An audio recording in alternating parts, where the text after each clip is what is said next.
Bienvenidos a nuestra página web y a nuestro informativo semanal, donde semana a semana le informamos sobre el acontecer eclesial. Hoy es domingo 29 de junio de 2014 y como siempre damos inicio con nuestros titulares.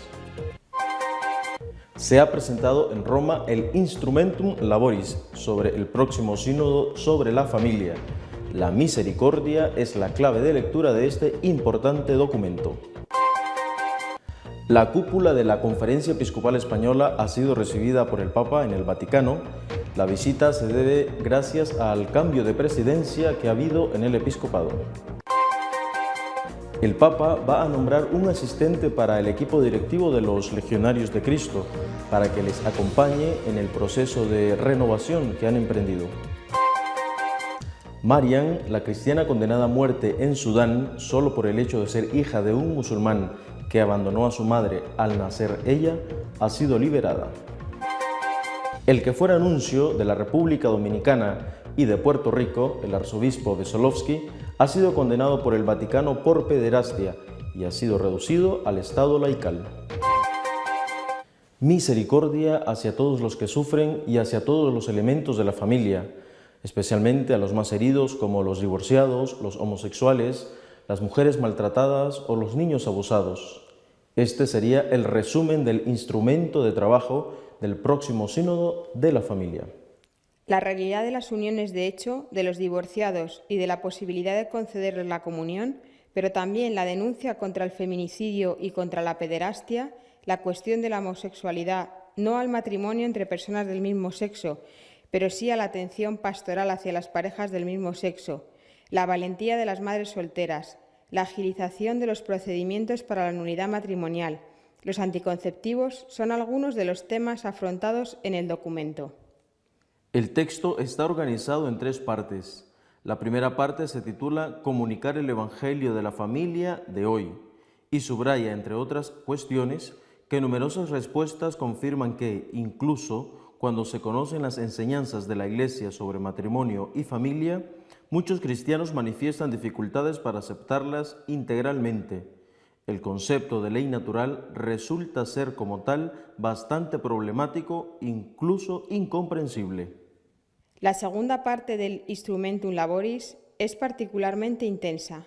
Se titula La pastoral de la familia frente a los nuevos desafíos. Sobre las madres solteras, el documento contiene palabras muy claras. Es necesario prestar especial atención a las madres que no tienen marido y se hacen cargo ellas solas de sus hijos. Su condición a menudo es el resultado de historias de mucho sufrimiento y no pocas veces de abandono. Ante todo, hay que admirar el amor y la valentía con que acogieron la vida concebida en su seno y proveen al crecimiento y la educación de sus hijos. En cuanto a los divorciados que han vuelto a contraer nupcias, muchas de las respuestas recibidas señalan que en numerosos casos existe una clara petición de poder recibir los sacramentos de la Eucaristía y la penitencia. La petición es más insistente, sobre todo con ocasión de la celebración de los sacramentos de parte de los hijos. A veces se desea la admisión a la comunión como para ser legitimados por la Iglesia, eliminando el sentido de exclusión o de marginalización. Otros piden aclarar si la cuestión es de carácter doctrinal o solo disciplinar. Sobre la nulidad matrimonial, el documento retoma las consideraciones de Benedicto XVI. En numerosos casos se pide agilizar el procedimiento para la nulidad matrimonial.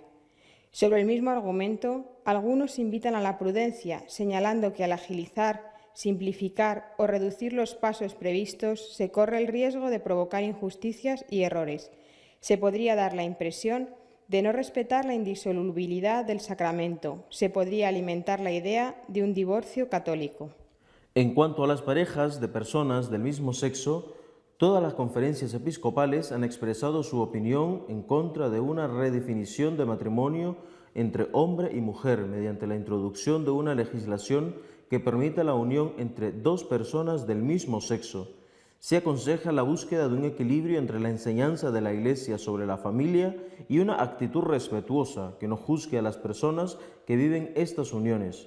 En el caso de que las personas que viven estas uniones piden el bautismo para el niño, las respuestas subrayan que el pequeño debe ser acogido con la misma atención que reciben los otros niños. La tercera y última parte, titulada La apertura a la vida y responsabilidad educativa, afronta la cuestión de la anticoncepción. La argumentación parte de la encíclica Humane Vitae de Pablo VI, pero se constata que en la gran mayoría de los casos no se conoce su dimensión positiva. Además, en la gran mayoría de las respuestas recibidas se pone de relieve que hoy la mentalidad común percibe como una injerencia en la vida íntima de la pareja y una limitación a la autonomía de la conciencia, la valoración moral de los diferentes métodos de regulación de los nacimientos. El Papa ha recibido a la cúpula del episcopado español. Esta visita se enmarca dentro del reglamento que dice que después de cada elección en la presidencia del episcopado debe hacerse una visita al Papa. El Papa Francisco recibió el lunes al presidente de la Conferencia Episcopal Española, Monseñor Ricardo Blázquez.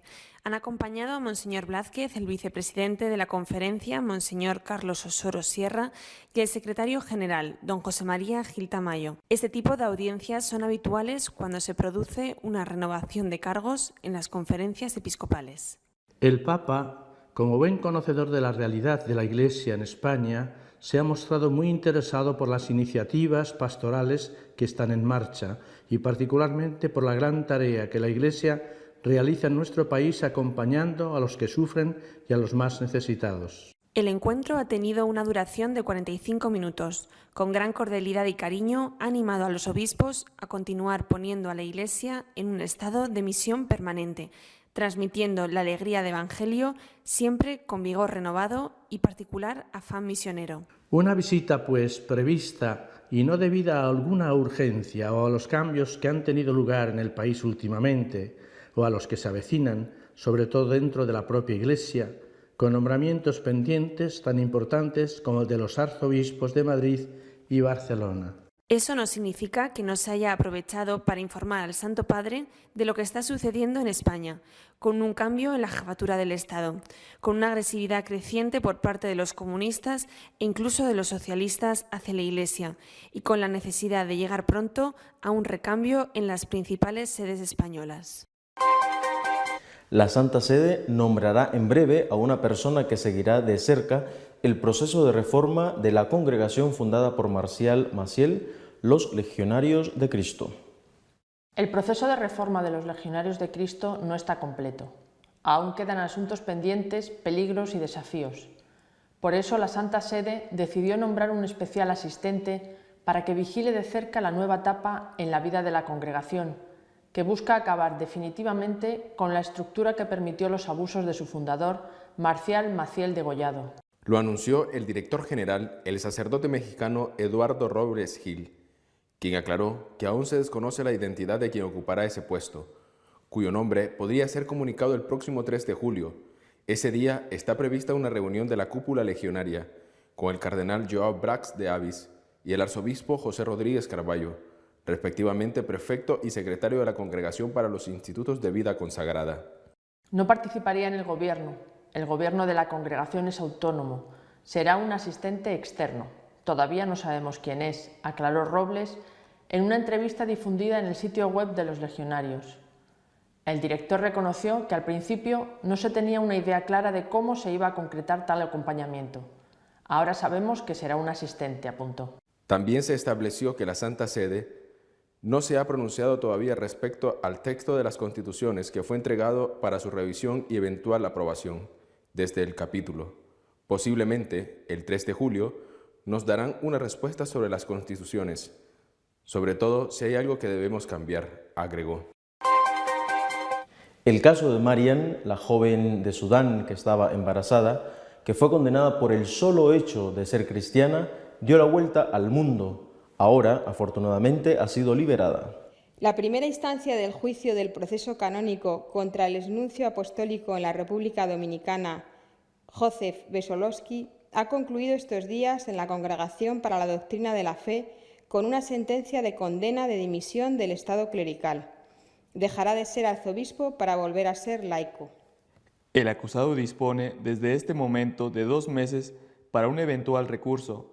El procedimiento penal ante los organismos judiciarios vaticanos continuará tan pronto como la sentencia canónica sea definitiva. Por último, con referencia a algunas noticias publicadas recientemente en los medios de comunicación, es necesario precisar que hasta ahora Monseñor Wesolowski había disfrutado de una relativa libertad de movimientos a la espera de que la Congregación para la Doctrina de la Fe procediera a verificar el fundamento de las acusaciones formuladas contra su persona. El nuncio en Santo Domingo y Puerto Rico desde el 2008 al 2013, Monseñor Wesolowski, fue condenado por el Vaticano por pederastia y reducido al estado laical. Un tribunal sudanés ha ordenado este lunes la puesta en libertad de Mariam Yahya Ibrahim, una mujer de 27 años que fue condenada a muerte el pasado mes de mayo por convertirse del Islam al cristianismo, ha informado la agencia de noticias estatal SUNA. El caso de Mariam, que está casada con un cristiano estadounidense, provocó una ola de críticas a nivel internacional, tanto de gobiernos como de organizaciones no gubernamentales. El pasado mes de mayo, Reino Unido convocó al encargado de negocios sudanés en protesta por la condena. El Tribunal de Apelaciones ha ordenado la puesta en libertad de Mariam Yahya y la cancelación de la sentencia anterior, ha informado la agencia oficial SUNA. Un alto cargo gubernamental sudanés aseguró a Reuters el 31 de mayo que las autoridades sudanesas estaban trabajando para lograr la liberación de Mariam. Mariam fue condenada a muerte por apostasía y haber cometido adulterio al convertirse al cristianismo. Estando en prisión, dio a luz a su hija, el segundo vástago de su matrimonio con el estadounidense Daniel Woni. A continuación, el Padre Santiago Martín con el comentario editorial de esta semana. Esta vez nos comenta sobre el Instrumentum Laboris que regirá el Sínodo de la Familia.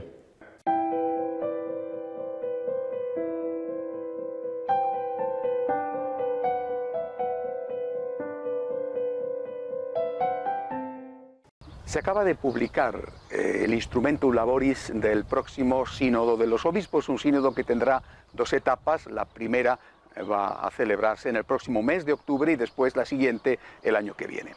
Este Instrumentum Laboris, este material de trabajo, instrumento de trabajo, resume, reúne, de alguna manera sintetiza todas las respuestas que han venido de las distintas conferencias episcopales, congregaciones religiosas, universidades católicas, es decir, personas o instituciones que han sido consultadas sobre el estado de la familia hoy, en todos los sentidos, es decir, los problemas, las cosas que van bien. Es naturalmente una especie de puesta al día, de conocimiento de la situación. ¿Cómo está la familia hoy y cómo está viviendo la Iglesia los retos que padece, que sufre, que tiene la familia hoy? Es inevitable que los medios de comunicación se hayan fijado en algunos de los puntos más, podemos decir así, sensacionalistas. Es inevitable. También porque se ha, creo yo, no sé si consciente o inconscientemente, se ha intentado por parte de algunos en la Iglesia poner la atención sobre esos puntos. Así al final parece como si el sínodo de la familia no tuviera otro objetivo más que discutir sobre la comunión de los divorciados vueltos a casar o la legalización o no, aceptación o no por la Iglesia de las parejas homosexuales. Como el Santo Padre dijo, los problemas son muchísimo mayores y estos son solamente un aspecto, eso sí, un aspecto importante. Al final se han creado unas expectativas sobre estos puntos, alimentados por algunos deliberadamente, que, como el propio cardenal Casper dijo en su momento, si no se les da atención concediendo lo que estas personas piden, se puede producir un gran fiasco, se puede producir una gran decepción. Se ha creado una expectativa que, por lo menos desde mi punto de vista, Dios quiera que no se cumpla, pero es evidente que si no se cumple va a crearse una frustración porque están esperando que se cumpla, y si se cumple va a crear, como ya dije en otro momento, una división en la Iglesia. Lo primero que quiero decir, viendo el Instrumentum Laboris, es que el primer capítulo yo por lo menos lo habría titulado de otra manera. Comunicar, dice el título, comunicar el Evangelio de la familia hoy. Personalmente me hubiera gustado que se dijera comunicar el Evangelio a la familia de hoy, porque me parece a mí que de lo que se trata es siempre de comunicar el Evangelio. No es como si la familia tuviera un Evangelio distinto, un Evangelio propio, solo hay un Evangelio para todos. Comunicar el Evangelio a la familia de hoy creo que es lo más importante, porque además Evangelio significa buena noticia. Ciertamente que la familia es de por sí ya una buena noticia, pero evangelio, la palabra evangelio significa buena noticia y tenemos que comunicar al individuo y a las asociaciones de los individuos, la primera de las cuales es la familia, tenemos que comunicarle la buena noticia del amor de Dios. Por eso creo que es muy importante y me parece realmente decisivo insistir en el concepto de misericordia. El Santo Padre quiere que esta sea la clave, estoy totalmente de acuerdo. La misericordia es la base de todo, nunca será suficiente. Es decir, hablar de misericordia no es algo que tenga que preocuparnos, nunca se hablará lo suficiente de la misericordia. La misericordia es todo. Dios es misericordia y no podemos tener miedo a la misericordia. Lo que sucede es que lo que unos entendemos por misericordia no es lo mismo que lo que otros entienden por misericordia. Ahí viene el problema. Pero no es que unos estemos a favor o en contra de la misericordia, como si la derecha eclesial estuviera en contra y los progresistas eclesiales que estuvieran a favor. Esto es falso, esto es demagogia, esto es hacer daño y esto simplemente, repito, es falso, es mentira. Personalmente estoy a favor de la misericordia al 100%. Nunca habrá suficiente misericordia. Dios es misericordia. Lo que sucede, insisto, es que para unos el concepto de misericordia es una cosa y para otros es otra. Para unos, para mí y para otros, la misericordia incluye el concepto de verdad. Es decir, la verdad es un elemento fundamental de la misericordia. La misericordia sin verdad no es misericordia, es otra cosa, es misericordina, es en el fondo demagogia y populismo. De separar misericordia y verdad, no hace mucho hablé extensamente de esto, es destruir la misericordia y es hacer daño a la persona. Desde esta perspectiva tenemos que afrontar lo que se afronta en el segundo capítulo del Instrumentum Laboris, los problemas concretos, los problemas que se desarrollan muy bien, los problemas que sufre la familia. Es decir, el Instrumentum Laboris, repito, no es más que una encuesta de cómo está la situación. Muy bien, desde la misericordia que integra la verdad, afrontemos esos problemas.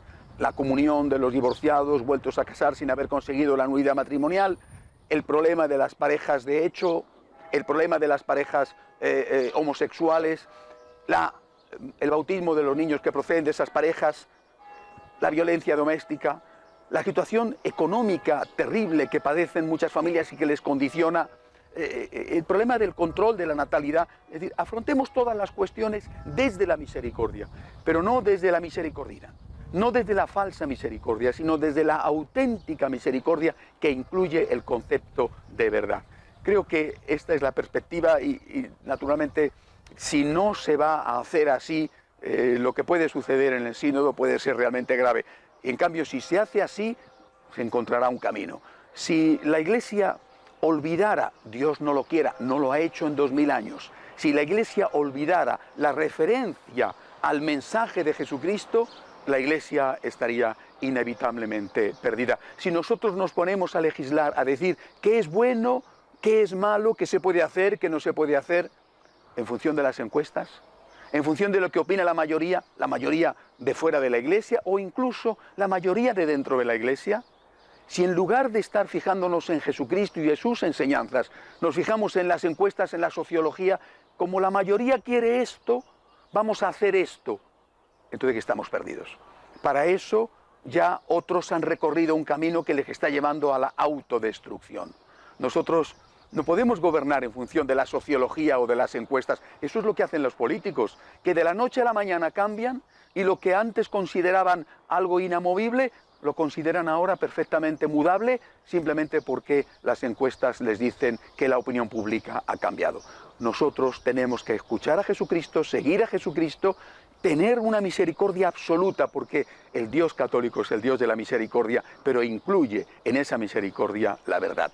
Hay que rezar, es un tiempo de oración, es un tiempo de hablar, como estoy haciendo yo ahora, es un tiempo de hablar, pero sobre todo es un tiempo de rezar.